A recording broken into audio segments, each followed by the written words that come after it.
Hey everybody, so this cycle of Zodiacs, I'm going to be using the raw runes from Wrestling Around. They're up on his blog post. It's going to be in the description box for all of these. Patrick will remember to put them in there. And I'm using, oh wow, Witchcraft Sorcery Elder, number 66. I'm going to be using the ones that I drew, question mark, painted, drew. And you can also find a version where he hand drew them, and you can just print them so you don't have to draw them. But they're available there. I'm going to be using 2 or 3, and let's get into this. Just wanted to record this bit so I could just like edit videos together and not have to say it every time, because I might forget. But if you're interested, the link is going to be in the description box, and you can go and print them out yourself. I believe if you print them and use them, the rune raking team, rune rakers, are asking to be tagged in it so that they can view it and so that Russell can go in and transcribe anything that comes up, because he is still building it out. This is not the final version. Everything is still kind of sort of fluid, or a lot of things are still fluid. We're just seeing how they play out. I personally love them so far as is, but anyway, I'm going to get into this. Or now I will. You're going to see this like 12 times, and I'm going to keep it every single time. I'm not even going to trim this. Hello, good morning. There we go. Hi, how are you? Whoever you are. It's funny because I'm literally thinking about it real time. I don't know who you are at the start of this, but you know who you are at the start of this because you'll get a title. It'll be in the title, right? For me, I'm like, the sign hasn't come out yet, so let me figure out now what it is that you already know. And isn't that the nature of these things? Hey Siri, choose a random number between 1 and 12, please. A random number between 1 and 12 is 3. Is 3, Gemini. Interesting. So we're on a mutable streak now. Gemini. Gemini, Gemini. Oh, okay. Like 2 to 3. 2 would be perfect. When it's 3, when it's 2, I feel like I can fill it. I can find a gap where I can put the picture and put the title. When it's 3, I'm like, what do I do? What do I do? Where do I go? Gemini. That's way too many. I think that was Dog de Gear. Unwile. AO. Resistance. U Sacral. Alright, y'all gonna have to hit the table today. Or be a little bit more pronounced for Gemini. So I'm gonna pull Swelgeness. I'm gonna pull cards around the runes, whatever feels applicable or necessary or correct. Which way does it go? This way? No, this way. Okay. Oh, that's okay. Let me.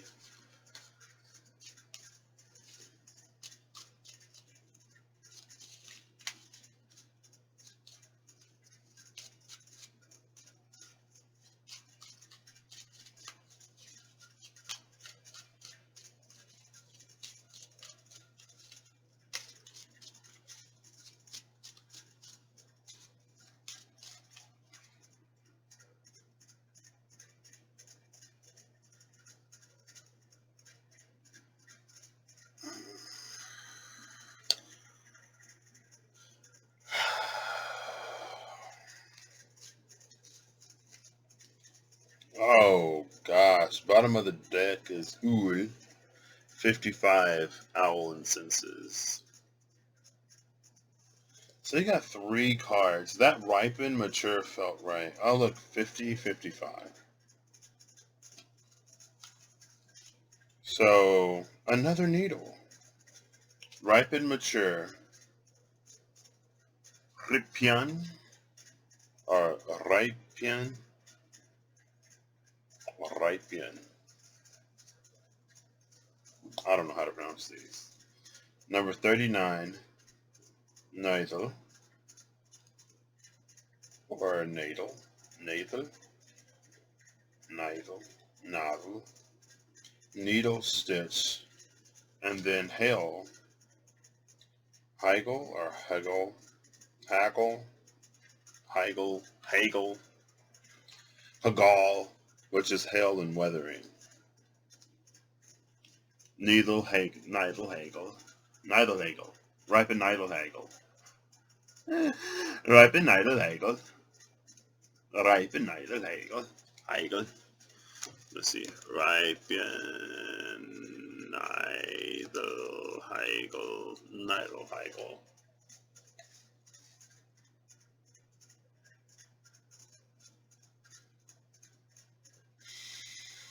So we have something before the needle.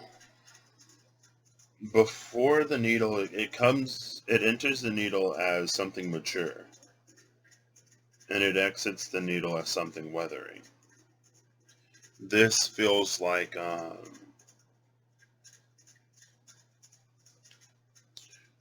if you leave fruit on the vine too long, it'll rot. Not that you're rotting on the vine, but it's something that goes from like maturation to weathering, like it reaches the end of its cycle.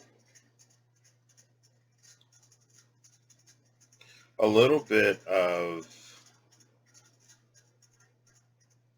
the mother into the crone,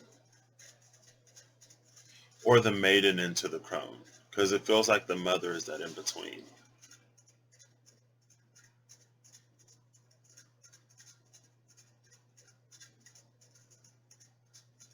And it's like something here, and then it resumes here.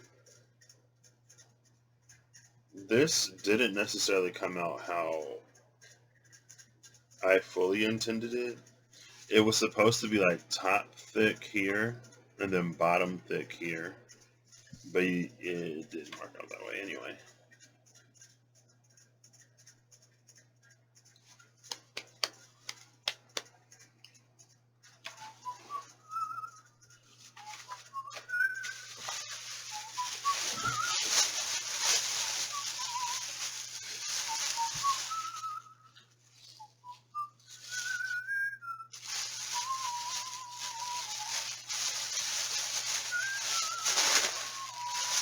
This is actually interesting because I'm not seeing this one in the middle like I did for Pisces.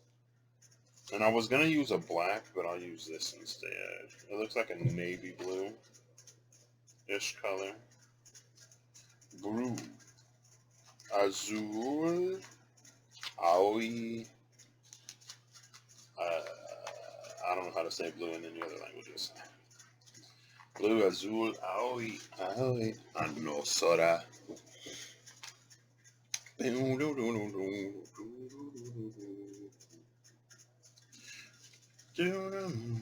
This is how I'm seeing it, Gemini.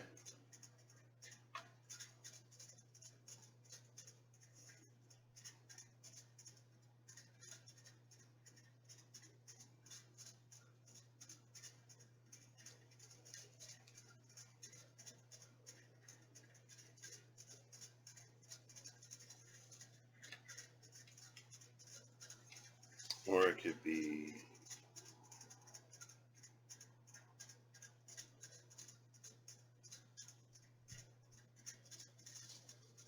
and then this would come in here.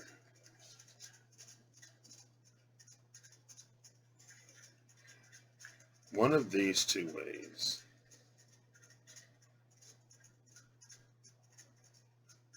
Or on the other side,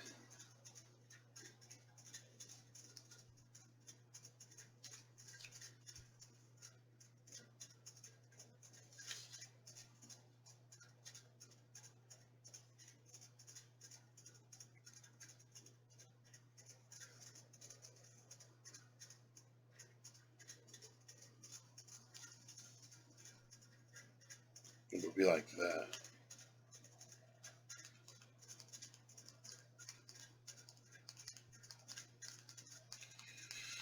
This is Lagrangian, I think. Or maybe it's Eulerian.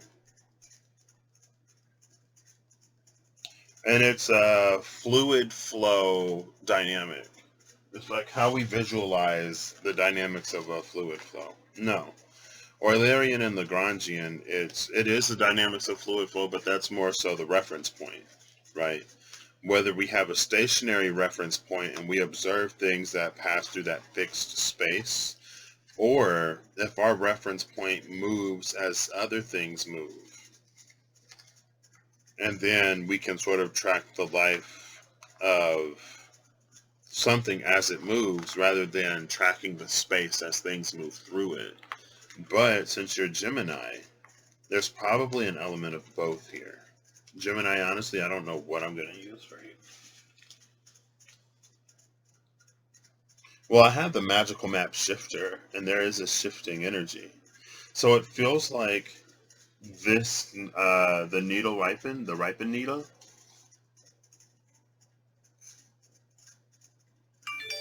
I know in Icelandic that AE is an I sound. So I'll just go with that. Neidl and Heigl.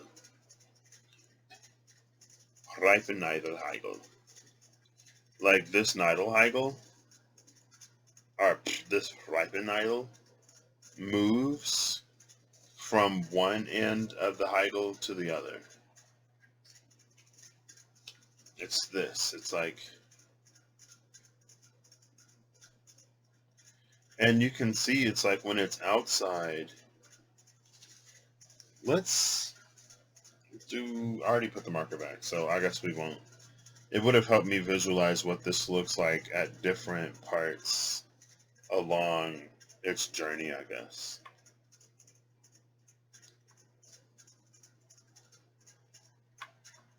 It's like when it's on this side, it's not really complicated. It doesn't really interact or interfere with anything. But as it moves through,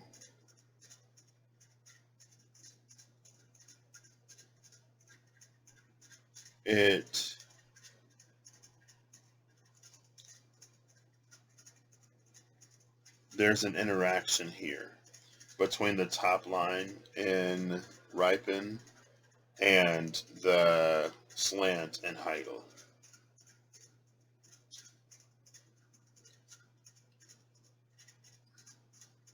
I should probably look at like Old English pronunciation key or whatever to know how to pronounce these, but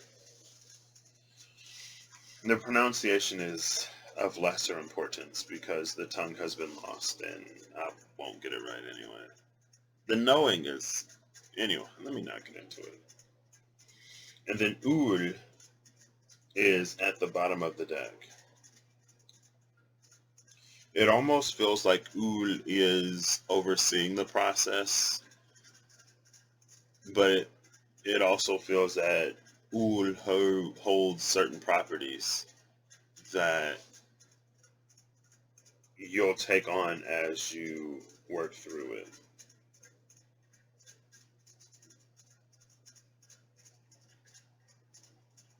So I guess I'll use the magical map shifter.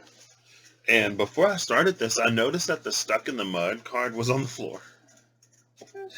The Stuck in the Mud card was on the floor. I didn't even notice it fall out. It was a little bit-ish. Not extremely contorted. But I was like, what? Flying. Do I want these? Maybe I should... I want a deck that's highly volatile and fluid, but not necessarily dreamlike. Something with like a lot of movement in it. And then I'm going to use the Osho Zen Tarot with that. I guess I'll do it with these.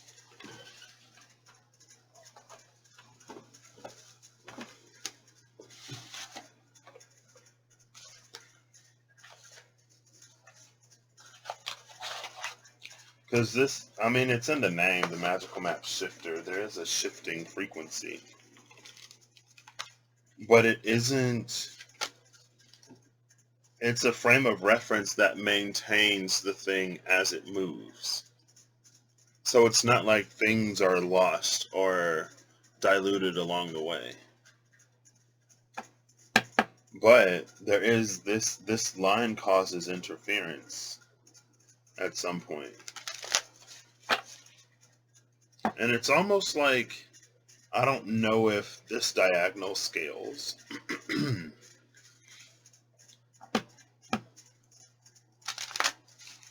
But in the second one, it feels like the diagonal is a natural extension of the needle. And then it carries a sort of Ligurian energy. Or Laguian energy. The energy of water, of flow. We are the world, with transformation at the bottom of the deck, and aloneness under transformation.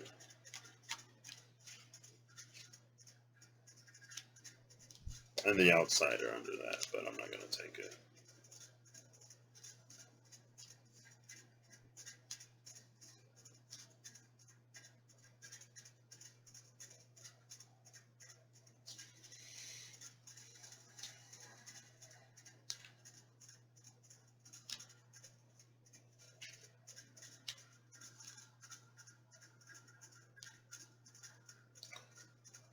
This, it feels Aquarian in its story.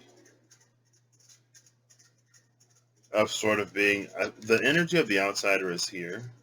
Oh, look, there's ripeness. You see that? Ripeness. And then here's to ripen. Oh, that's the 9. The 9 of rainbows. And then we have the 5 of rainbows here. So there is an energy of like almost doing in your own juice. It feels Aquarian in its story, but it feels like it's Gemini because it integrates anyway. Or it tries to find a way of integrating anyway, rather than accepting this role as the outsider.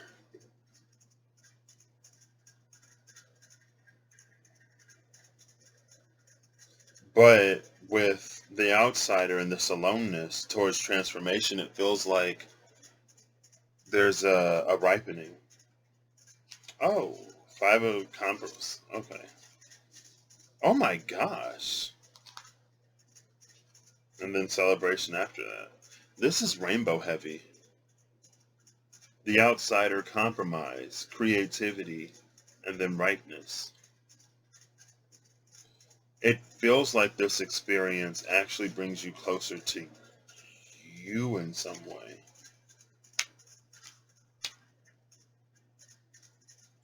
Or that there are things that you discover about yourself because you try to integrate.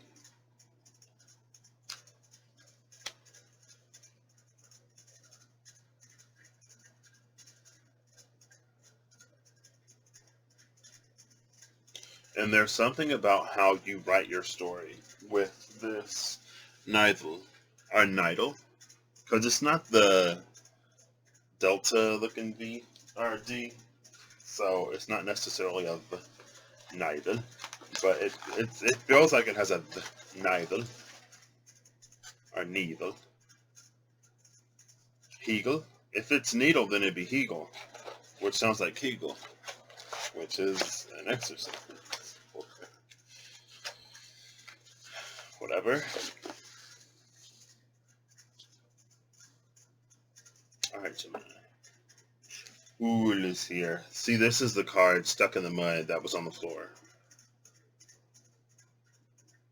And it's goblins, which is a 6 and a 5. The 5 of rainbows is the outsider. The 6 is the compromise. So maybe, too, it's like there have been things that you have experienced in your life that you didn't want to carry forward. It's like you didn't want to be a goblin. And so you had to try to like navigate a goblin world or an area full of goblins while still maintaining you.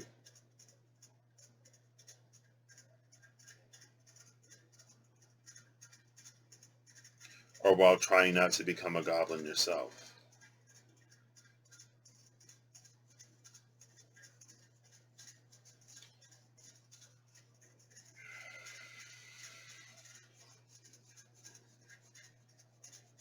And it feels like it's a path of extreme amounts of resistance and maybe an over scrutinization, self-scrutinizing. Where it's like, I don't want to be like this, I don't want to be like that, I don't want to be like him, I don't want to be like her, I don't want to be like...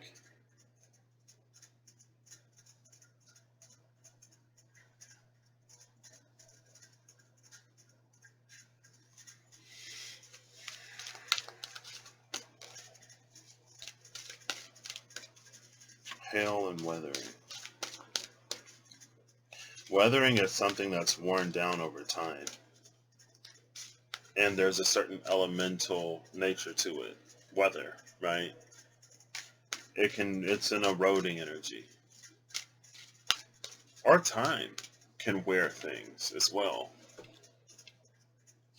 But weathering implies like rain. It implies water a lot of times. Something can also be like, well, I feel like if it was like wind, it would be more eroded. And if it was metallic, it would be more rusted.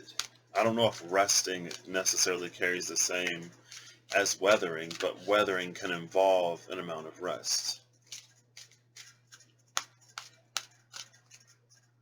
And that's about oxidation, and you're an air sign.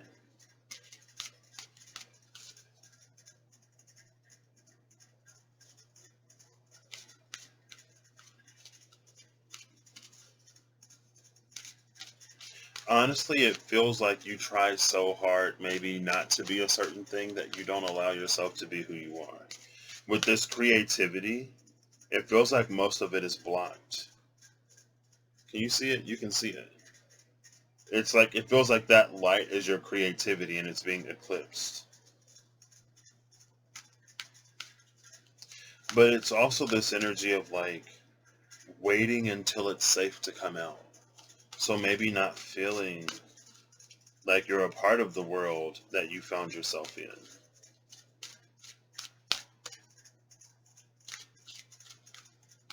And so the compromise that you strike might be one of like protecting yourself, but also being authentic to yourself.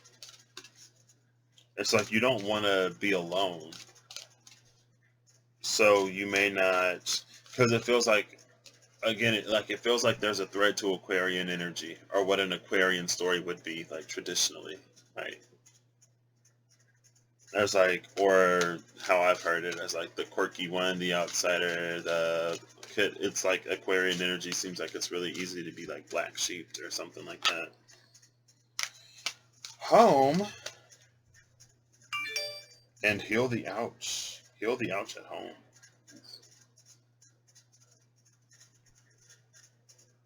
Bottom of the deck is Magic Prayer, with Spirit of Place under that, the Genius Loci. I'm actually going to take the Spirit of Place because it's a 4 and home, 4th house Cancer. And then Cleaning House under that, and Deep Freeze under Cleaning House. Okay.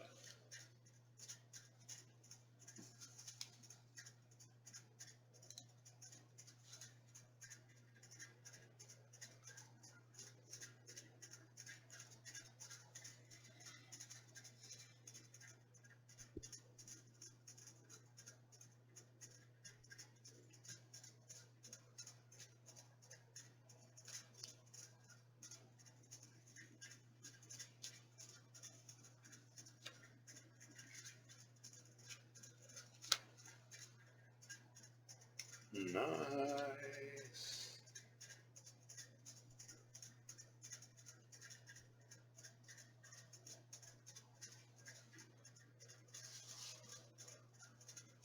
It's all mostly in frame. It's in frame enough.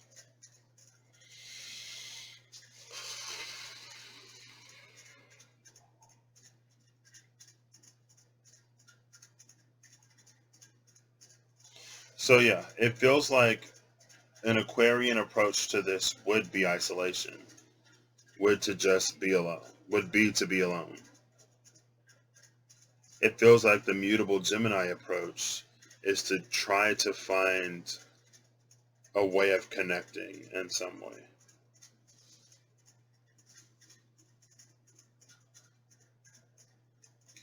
And it is a compromise because it doesn't necessarily feel like you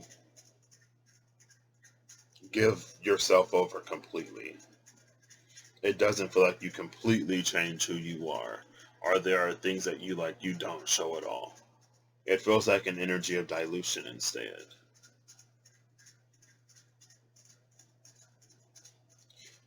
So there's a temperance energy here.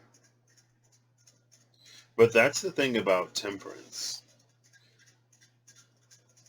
If we look at temperance in the form of tempering something, it is not alchemy.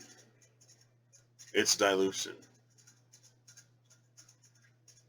It's to water down a wine to reduce the alcohol content. So you can drink more of it until you experience the fullness of whatever that um, level of alcohol would do to you, right? Or maybe it's like it dilutes it enough that with steady consumption, and then that goes back to this. With if you check how the composition of something changes within the fluid, right? It keeps it constant. And so it's like you stay, it's like when people try to stay like tipsy or slightly buzzed or something like that. So you don't drink so much so quickly that like you're completely hammered. But it's like maintaining.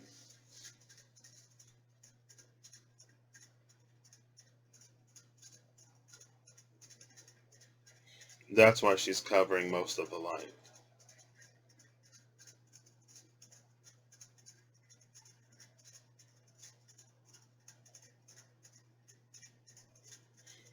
It feels like there's something that you discover there, though.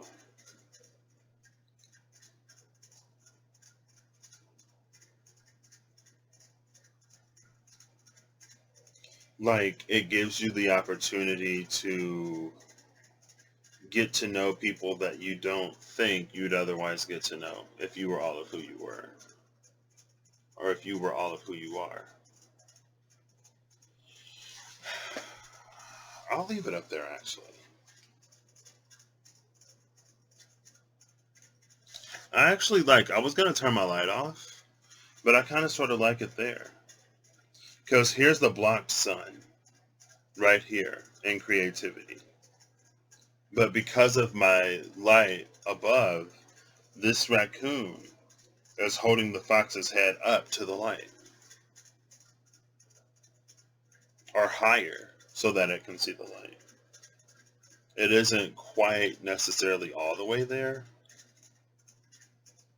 but that's this very tempered, very gradual energy that Gemini is coming out with. And with Ul at the bottom of the deck,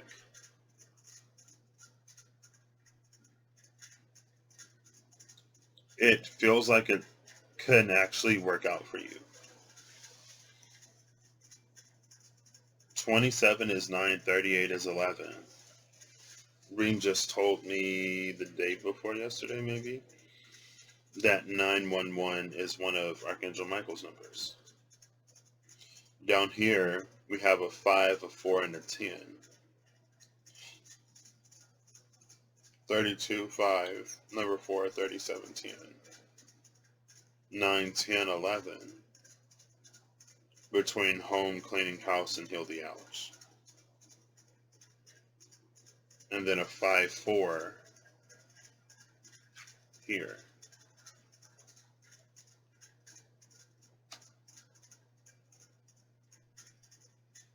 And then there's a difference of 10 between these two. Home and cleaning house. So this one is building up. This one is breaking down, which is the nature of the twins. For one thing to increase, sometimes another thing must be decreased.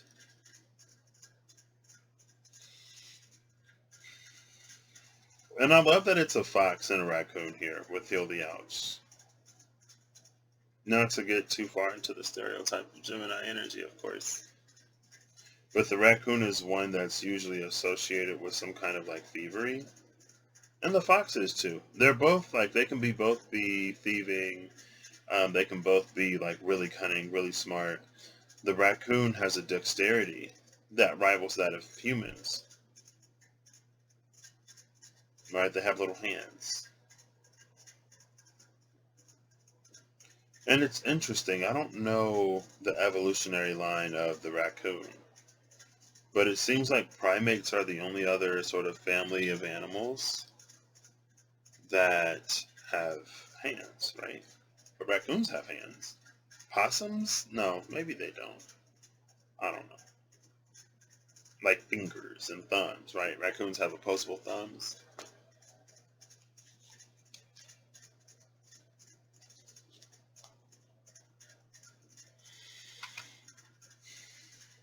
And it's also interesting. So by putting this 10 in place, this light is now split.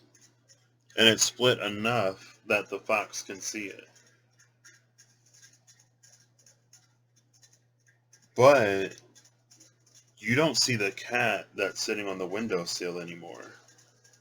That's where the light is. And then the open door down here is also letting in light.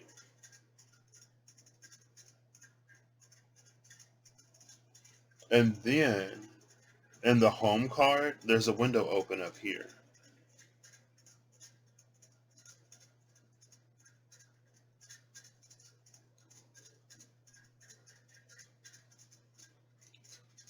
Okay, so this is what this is.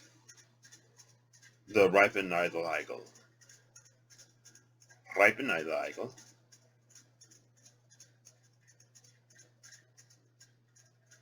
It's an energy of like, as one thing matures, another thing breaks down.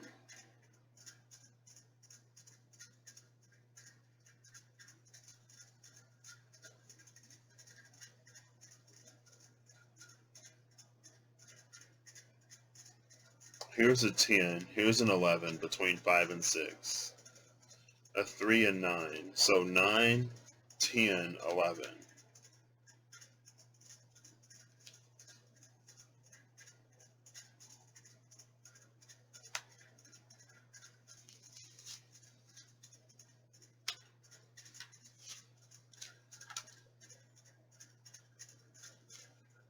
Oops.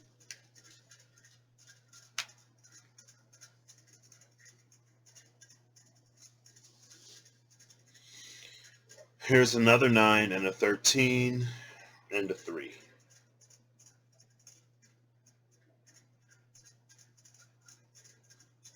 Nine plus 3 is 12. Plus 13 is, that's 13, yeah, 25, which is a 7.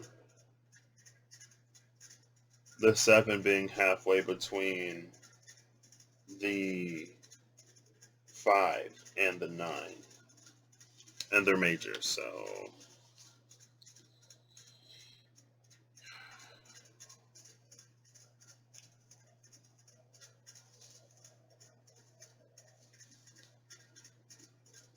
I don't think I finished talking about it earlier, but when temperance is temperance, it's dilution. When temperance is alchemy, it combines different elements to create something new. The intention is completely different. But in the process of this dilution, something else opens up. It makes way for other elements to come in, Gemini.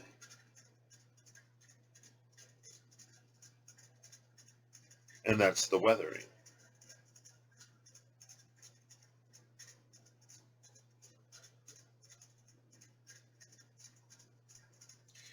And ul is almost a balance. It's almost something that's found in the balance between these two.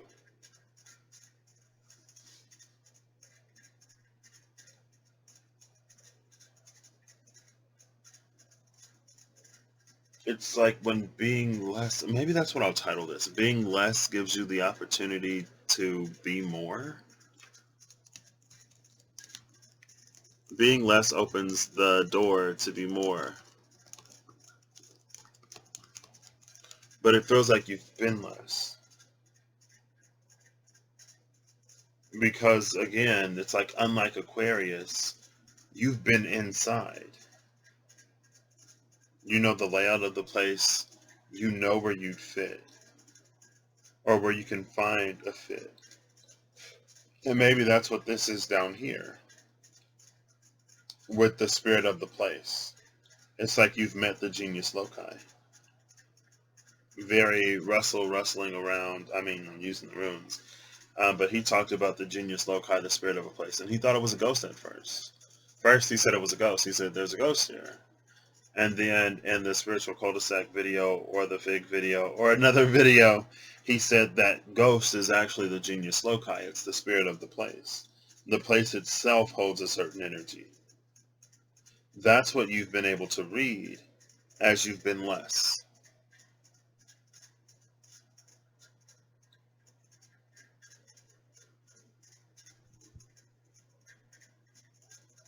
And that's also the thing about creativity with the Empress energy. Sometimes too much light can sear or burn or damage.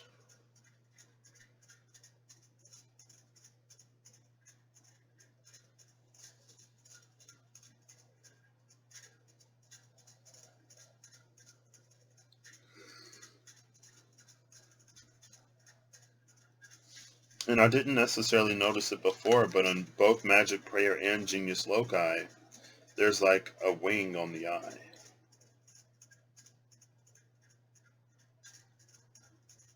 But in one, the eye is closed, and in the other, the eye is open. Is that a pigeon? I don't think it is, but it kind of looks like a pine cone pigeon turkey thing. And with the autumnal vibes, very Thanksgiving. Maybe it's time to give thanks for the world that cast you aside. I just watched tribal elders react to soul food. And they were talking about how necessity, it was something like, let me see if I can find that comment. Something about what helplessness inspires within us when we're in that moment of creativity. Because we have to be in order to survive.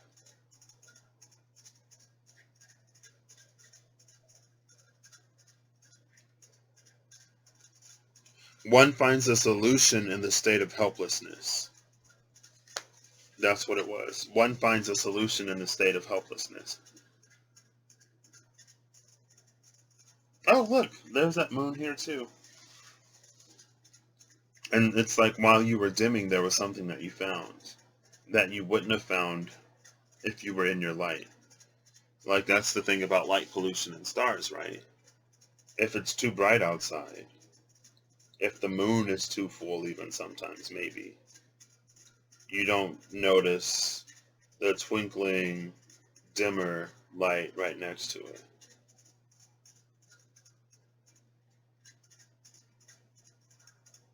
And there's also something about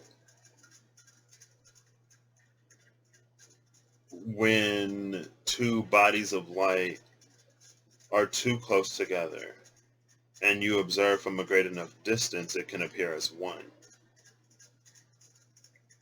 And appearing as one isn't a bad thing, but there's something about the distinction between them that's lost. There's something of, it's almost like there's something of the magnificence and the brilliance of it that's lost when you view it as one thing rather than as two things working together to shine, to amplify each other.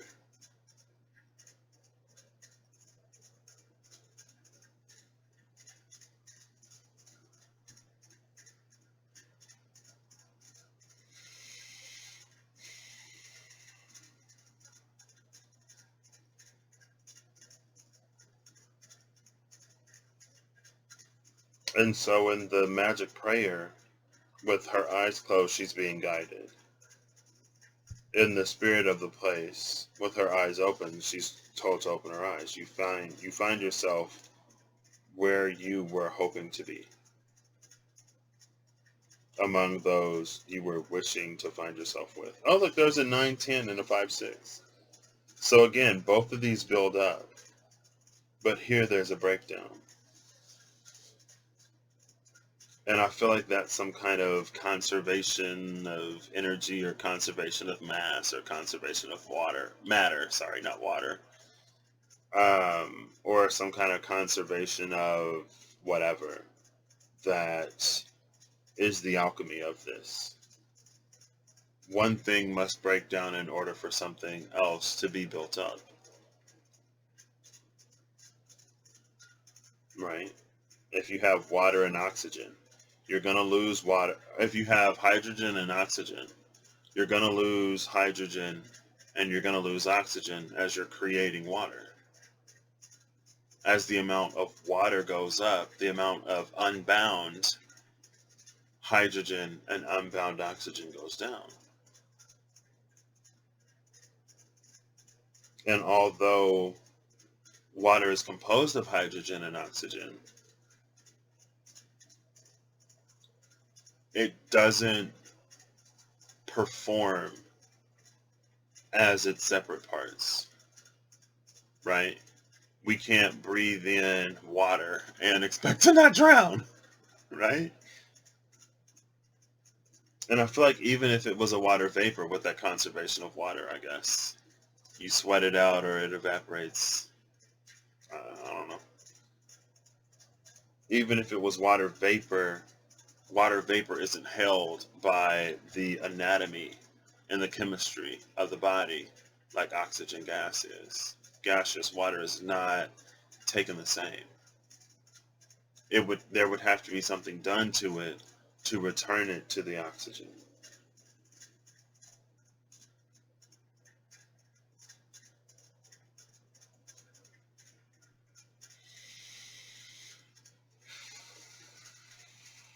This one feels fairly cryptic and not too straightforward. And there's like, I want to break it down into something else, but at the same time, I'm not feeling like I'm supposed to.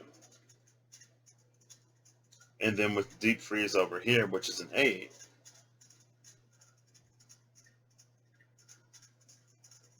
and this was the 7. So now that's 7, 8, 9, 10, 11. This is the thing that bridges these two things. And this is the thing that bridges these two things. And I guess I need to look at the numbers up here. 5, 3, and 9. That 5, 3, 9. Well, I'm not going to rearrange it, but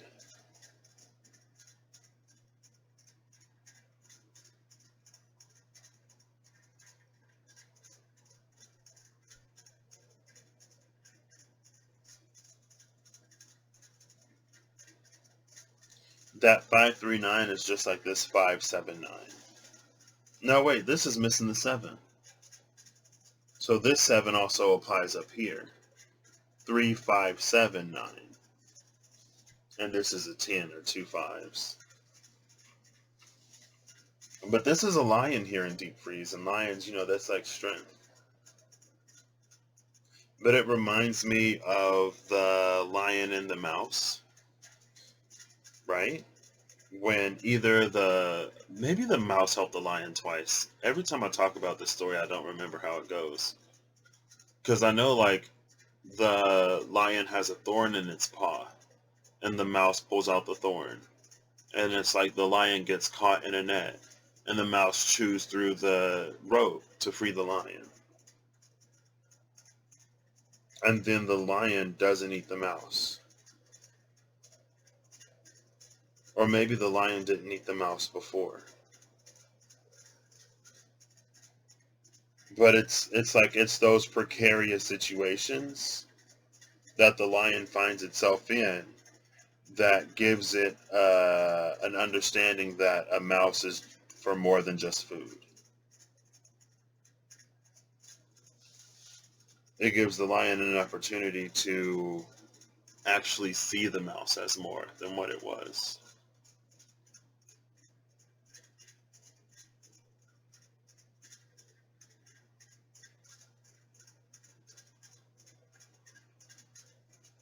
And maybe you're the mouse in some ways, and maybe you're the lion in some ways. And maybe in some ways you're both the mouse and the lion within yourself.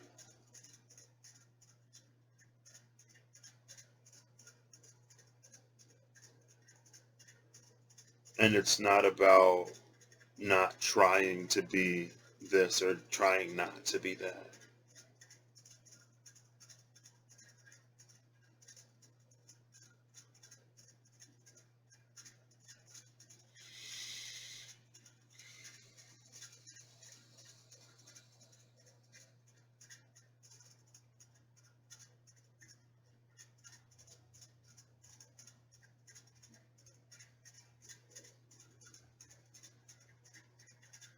That's what I got, Gemini.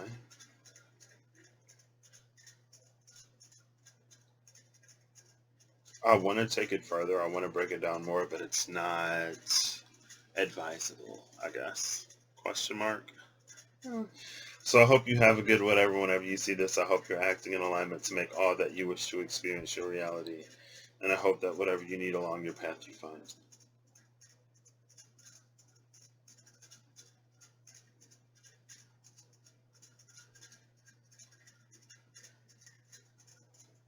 Something about Ul, and it's like a sleeping lion and a perched owl. Both of them within their domain are at the top. Neither one of them has a lot of natural predators, I don't think.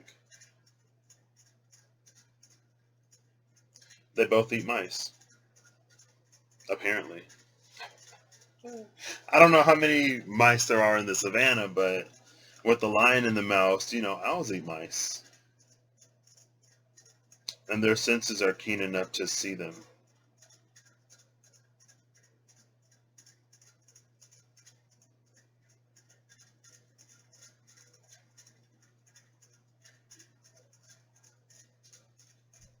I feel like there are layers to this, Gemini. It also feels, though, that at some point, Ripen and Needle separate. At some point, they're not going to be one shape.